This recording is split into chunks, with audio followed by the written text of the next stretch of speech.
So I found Metroid II to be a pretty dull experience overall. Don't get me wrong, the game did a lot of things right, such as its new power-ups, and Samus herself controlled very well.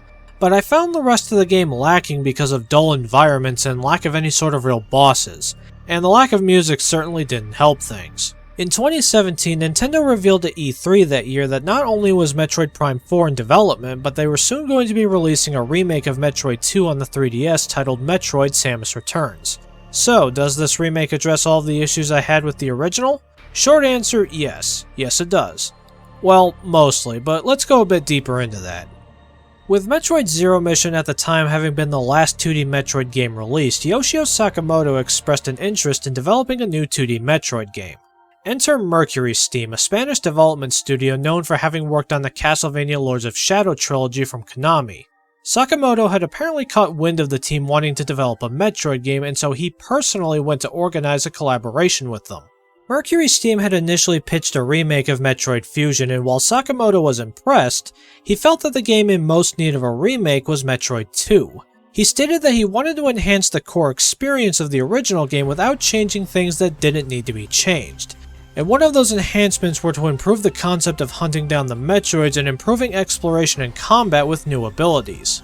This also included new story elements, particularly in regards to Samus's relationship with the baby Metroid, something that they tried to explore more in Other M, but I think didn't quite hit the way they had hoped. But we'll get into all that when we eventually get to Other M. Story-wise, Samus Returns is largely the same as the 8-bit original, only the story is told through an opening cutscene with some awesome-looking artwork depicting Samus's mission on planet Zebes. Though it seems to be using the original Metroid as the reference, but who knows, maybe they thought the added parts of Zero Mission weren't important in this case. Regardless, Samus is given the order by the Galactic Federation to eliminate every Metroid on SR-388, which she's successful in doing with the exception of the baby Metroid she encounters. However, there's something else this time. Upon trying to leave the planet, Samus is ambushed by a half-cybernetic Ridley having survived his ordeals in the Prime series. Samus fights her old enemy again, but Ridley eventually gains the upper hand. When he tries to finish her off for good, the Metroid attacks the space dragon, saving Samus. The two then fight together to defeat Ridley and soon after leave the planet where Samus will deliver the Metroid to the Federation, kicking off Super Metroid. In the post-credits, Ridley is nowhere to be seen and we see the arrival of a new enemy. Well, new if you've never played Fusion, but if you have played it, you know exactly what this is. More on that when we get to that game. I quite like the new story bits in this game, particularly when it comes to the stuff at the end of the game. First of all, Ridley is finally the final boss of a Metroid game, and I just love the idea that he's the final obstacle in Samus's journey for once, rather than the second to last boss as he usually is. And no, the Mecha Ridley doesn't count because it isn't actually him. Secondly, the baby Metroid. Assuming Other M is still somewhat canon to the series, we were supposed to believe that Samus was really distraught about it dying in Super Metroid despite not really having any time to develop an attachment to it. I mean, it just follows her around in the original, there's not a whole lot of time to bond here. In this game, the thing actively protects Samus from Ridley, Samus saves it from him at one point, and they even fight side by side to defeat Ridley at the end. It might not seem like much, but to me, it goes a long way in making it more believable and actually giving Samus some kind of actual bond with the Metroid. Before, I just sort of had to take them at their word that there was something there. Now, I can believe it more. And to me, it actually makes the end of Super Metroid and the beginning of Fusion much more impactful. And this now marks the third, but now canonical first time that this Metroid saved Samus's life in this series. But again, we'll get into this later on. So right off the bat, I want to say one of the easiest ways I can describe this game is that it's Metroid 2's version of Zero Mission in regards to what it does. That's oversimplifying things, I know, but it's the quickest way to describe this game. Much like how Zero Mission makes changes to the map of planet Zebes in addition to implementing power-ups and such from games like Fusion and Super Metroid, Samus Returns pretty much does that for Metroid 2. So a lot of the power-ups that I talked about in Zero Mission make their return in this game, such as the Super Missiles, Power Bombs, and Gravity Suit. The Grapple Beam makes its return here from Super Metroid, and it's a bit more useful in some regards. It becomes obsolete to an extent after you get the Space Jump, but it still has some use for puzzle solving and bosses, so I'm glad that it isn't rendered completely worthless in this game. And thankfully, the Spider Ball is a great improvement over the original because it actually works in this game. Beams once again stack, but this game does two things that no other 2D Metroid game does. First of all, this game marks the first time that the plasma beam stacks with a spazer beam because the two weren't compatible in Super Metroid. Though the plasma beam made the spazer worthless in that game anyway, so it wasn't really a big deal. And secondly, the ice beam doesn't stack with any beams, instead acting as a separate option from the rest, kind of like how beams worked in the Prime series where you had to switch beams manually. It's an odd change, and one I'm not sure I'm a fan of because I'm so used to the beam just stacking with the rest, so this just seems kind of weird to me. Ledge grabbing is still a thing, no longer needing a power-up to do so, and multi-directional aiming still exists, though it's been changed up this time around to include a full 360-degree motion by holding the L button. Again, taking some inspiration from Prime with its free aim mechanic. I really like this change because it allows for even greater precision than before. The only downside is that, like Prime, Samus can't move while doing this, so make sure your shots are gonna land. In addition to free aim, Samus gains several new abilities in this game. Firstly, we have the melee counter. By pressing X just before the enemy connects, Samus will swing her arm cannon to stun the enemy, which opens it up for an easy kill. It sounds broken, and to a certain extent it is, because a lot of enemies will go down really easily after getting stunned. But I will say, I feel like they placed a bit too much emphasis on it because enemies in this game hit really hard. Certain enemies can do almost half an energy tank's worth of damage in one attack, and I think they did this to give you incentive to use the melee counter, but I think this was the wrong way to do it. The punishment is you getting hit in the first place for screwing up the timing. Now, I get certain enemies doing a lot of damage like Metroids, but basic enemies shouldn't be doing as much damage as they are. Even with the gravity suit, enemies still cause a lot of damage. Like, I can see what the intent here is, but the punishment for messing up the counter shouldn't be you taking over half a tank of damage. In general, enemies feel much beefier in this game compared to other 2D Metroid games because it feels like it takes longer to kill enemies this time. It gets easier as you collect more beams, and the ice beam and missile can take care of them in a second, but it still feels like it takes way more firepower to put enemies down in this game. Even missiles by themselves don't feel as powerful this time. I think some of these changes were also to increase the relevance of the new Aeon abilities. This is a set of 4 abilities which give Samus new powers to face enemies or solve puzzles. For instance, the first ability you get, Scan Pulse, reveals parts of the map while also highlighting blocks that can be destroyed. And the Phase Drift is like a reverse speed booster that slows down time around Samus instead of causing her to move faster. But then you have Lightning Armor and Beam Burst. Lightning Armor protects Samus from specific environmental hazards and will protect her from damage in a lot of cases. What's going on here is that instead of Samus's health being depleted, her Aeon gauge decreases relative to the damage she took until it runs out.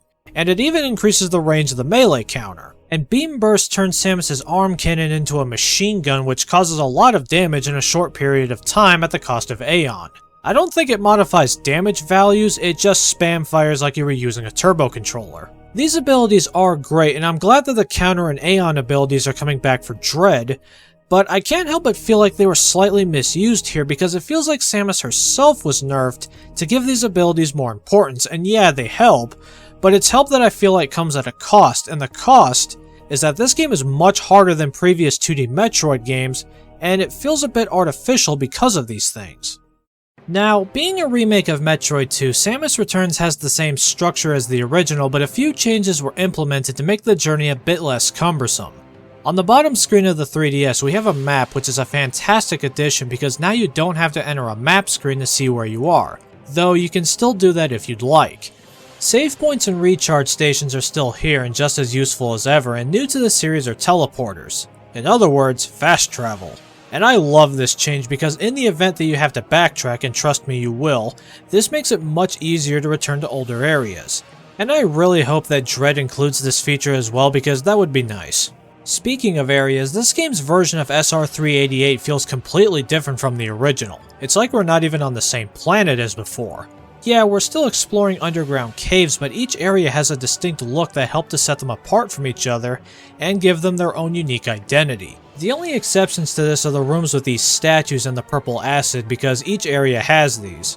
Honestly, it's amazing what they were able to accomplish with this game on the 3DS in terms of the visuals because some of these areas are really nice to look at and are brimming with detail.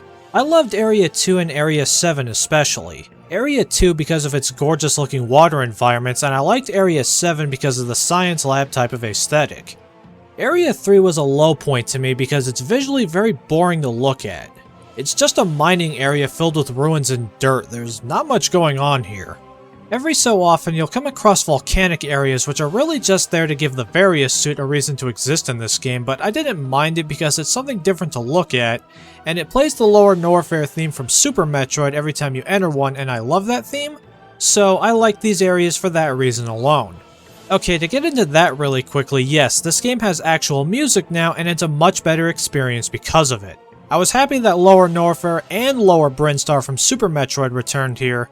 The Chozo Lab had some really good music, and the surface of SR388, despite not being heard for much of the game, was still a great listen. Now, the goal is to still hunt down the Metroids in this game, but they definitely made that much less of a problem this time. Below the map, you can see a counter of how many Metroids remain.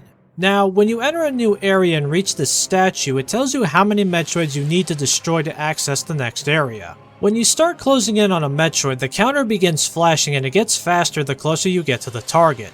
So you still have to explore a bit to get the radar to go off, but it's a lot less time consuming, and if you're using Scan Pulse enough, you'll get an idea of which rooms might contain a Metroid and head in that direction. Now then, onto the Metroids, something that I had an issue with last time. They're a lot better this time. Alpha and Gamma Metroids actually put up a fight, and Zeta and Omega Metroids are what I'd consider legitimate boss-type enemies. Now, my problems with Alphas and Gammas are still present in the sense that you fight these types the most often, so they tend to become boring, and some Gamma Metroids have a tendency to escape into a different room, and that forces you to hunt them down to continue the fight. And I really don't like that, it's just annoying and drags the fight on needlessly. Zeta Metroids are still the most aggressive type, and Omegas take a while to kill but are actually quite thrilling to face, at least I think so. And I love hitting a melee counter on these guys and just watching Samus unload barrages of missiles into their weak spots. It's just a really cool scene. The Metroid Queen returns, and she's actually pretty challenging because she has way more attacks to deal with. It took me a few tries to beat, but once I found a pattern, I was able to defeat her with no problem. Two new bosses are here, somewhat addressing a complaint I had with the original. First of all, we have the Diggernaut, which you don't even properly fight until near the end of the game despite seeing this thing quite a lot during the adventure. I had the most trouble with this thing because its attacks hit really hard and its patterns are kind of weird. Personally, this was my least favorite boss because I just didn't find it very fun to fight. I mean, I'm glad it was there to add another boss fight, but it just wasn't very fun to me. But I do love this scene where Samus finishes it off without even so much as looking at it. Awesome. Ridley was my favorite boss in this game, bar none. He's fun, he's challenging, I love that he still has the cybernetics from the Prime series acting as a bridge between 2D and 3D, and the music is awesome. Easily the best boss in this game. That, and come on, Ridley is finally the final boss of a Metroid game. That is great to see. Wow, talk about a complete 180. Listen, I know that Metroid II was a Game Boy game and a product of its time, but this game just completely blows it out of the water in terms of everything. Nearly every problem I had with the original was pretty much addressed in this remake. Yeah, it could have used a few more actual bosses, and I didn't like that Alpha and Gamma Metroids were still a low point, but I loved what was there, especially Ridley, and I liked that Zeta and Omega Metroids felt like legitimate bosses this time. The added music really helped to improve the dull atmosphere of the original, and I loved the visual overhaul and overall expansion of the map of SR388. The returning mechanics from Fusion and Super Metroid were great, the free aim from Prime was implemented perfectly here, and I enjoyed the Aeon abilities despite feeling like they nerfed Samus a bit to make them more useful. Besides some of the Metroids being a bit boring and in some cases frustrating to fight, my only real complaint is the difficulty. The enemies in this game do way too much damage compared to other games, which in some ways I feel makes this game a bit unfriendly to newer players. Hell, it's unfriendly to veteran players in some cases. It isn't a deal breaker, but it can get a bit frustrating at times. That being said though, I feel like MercurySteam really understands 2D Metroid. I'm glad that they're the ones developing Dread, and I feel like the game is in really good hands with them. And I'm confident that they'll deliver an excellent game. Samus Returns was great. I feel like Dread will be amazing. Hopefully I'm right, and by the end of this marathon, we'll see if I am. But yeah, if you want to experience Metroid 2, then this is the way to do it. It's definitely among the hardest of the 2D Metroid games, but if you're willing to persevere, I think you'll find something to enjoy here. So if you still have your 3DS lying around, give it a try. It missteps in a few places, but even with the issues it does have, this was still a good time and a worthy Metroid experience. Samus's next mission has her once again going back to planet Zebes, this time for her final battle with Mother Brain. Next time we meet, we're taking a look at Super Metroid for the Super Nintendo, and I'm very much looking forward to this one. Until then, take care everyone.